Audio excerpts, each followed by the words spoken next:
experience of people close to me, and experience of people who have shared stories with me in confidence, which is why I would never discuss who those people are and where those certain conversations take place.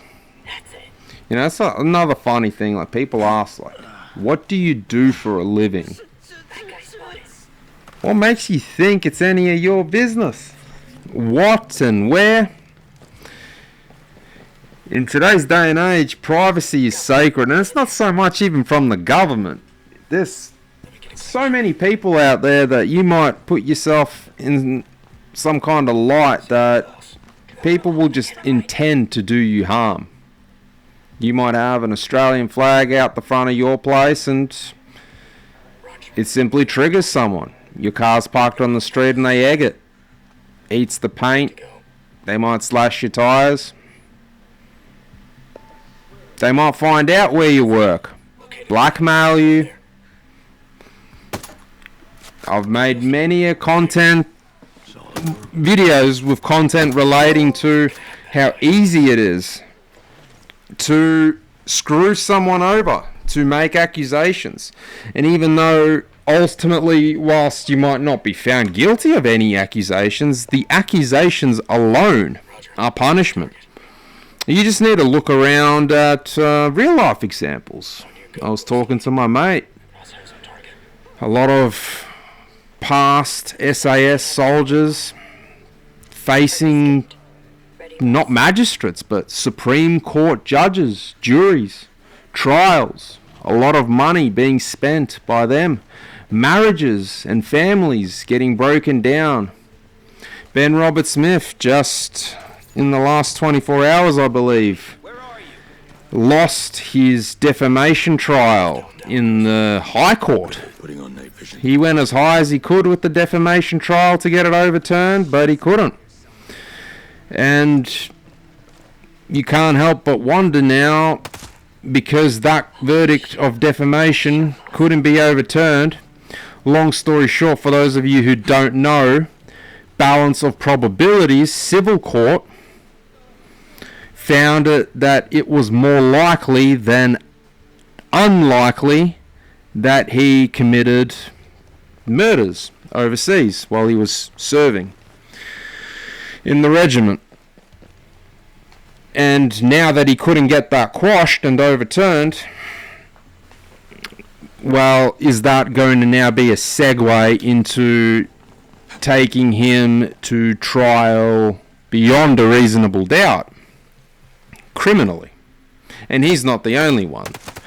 There are other members of the regiment that are now in their 40s. They've made a life for themselves. They have left the profession behind. You know, like my father and I speak about this topic as well. They didn't go there for a holiday, those men. They didn't go on those missions for the sake of it.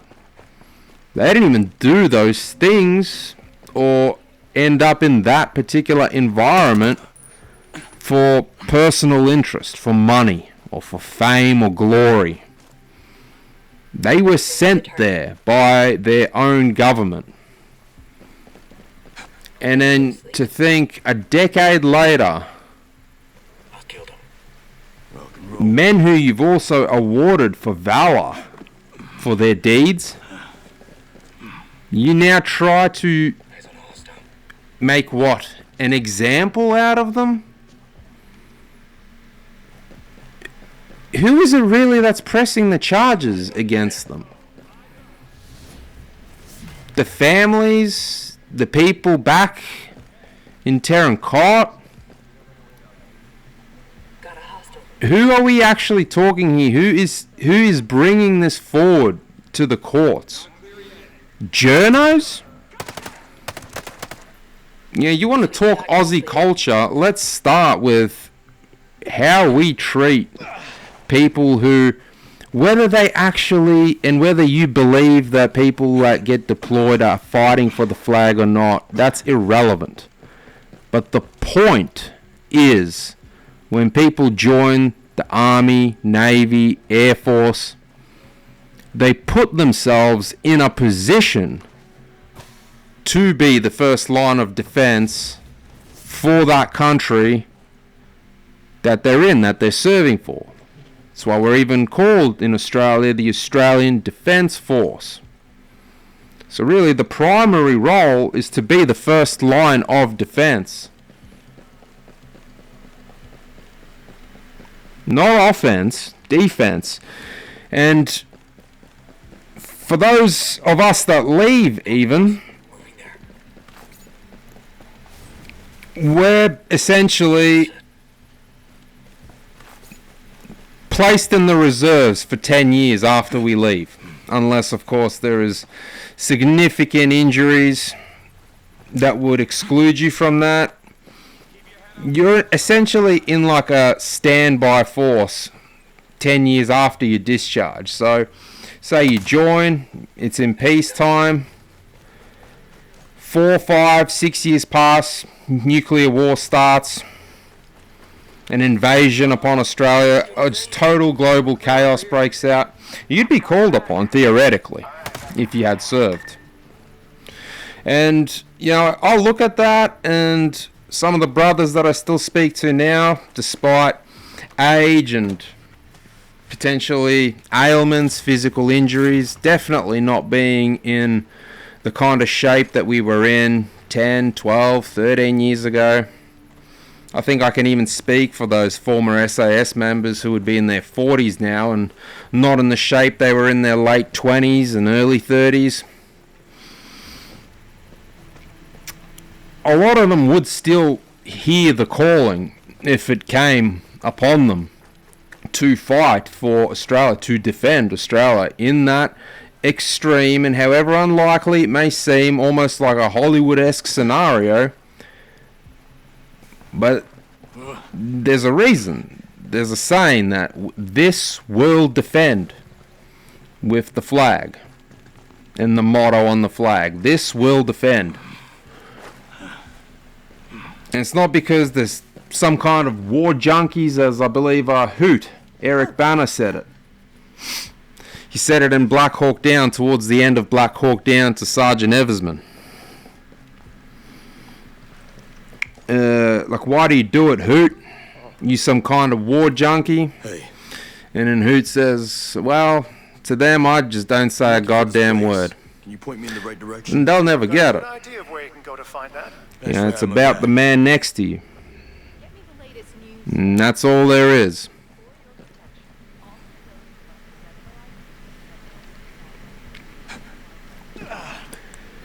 So for quite a lot of soldiers,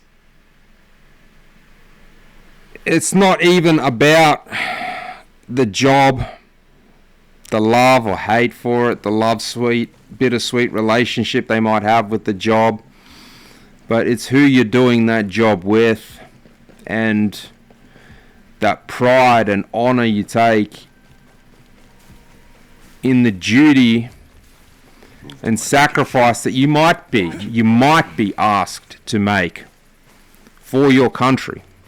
And this is another thing I spoke to with my friend today over the phone. This is a quote from Troy. Hector, I think Hector said it to Paris, his brother. Oh no, he said it to his troops before the initial King Agamemnon's attack on the city of Troy. So when they had just arrived, and he said, yeah, I live my life by, simple truths. Honor the gods, love your woman, and defend your country. And yeah, my friend and I both agreed that those are strong words, and those are still words that honorable, masculine men should live by. And I come to my point about, if we were in that kind of scenario with the kind of unrest and multiculturalism that we got now in Australia, how many, all up, I'm not talking you necessarily needed to serve in any branch of Defence Force. How many people who claim to have all this love and assimilated even, And, oh, we've got the right to be here too. I'll just say this. It's funny that in all my time, I only ever saw one black guy, and even then he was an islander. So he was like an islander black. I'm not talking African American. And I think one guy with a bit of an Asian heritage, might have been South Korean. Otherwise, it's full of white boys, full of Aussie young lads. Didn't see a single Pajit, Bangladeshi, Sri Lankan, Chinaman.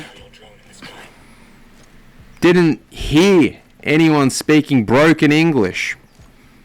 Whether they had King, Cock, Lieutenant Colonel rank, or they were just a private on red tabs and basic training. We all had, the same mindset. We all felt like a unit right off the get-go. There was no multiculturalism. I remember there was that uproar for a while yet when the army wanted to add the core value of respect. It went from teamwork, I believe it was, honor and courage, and then they wanted to add respect.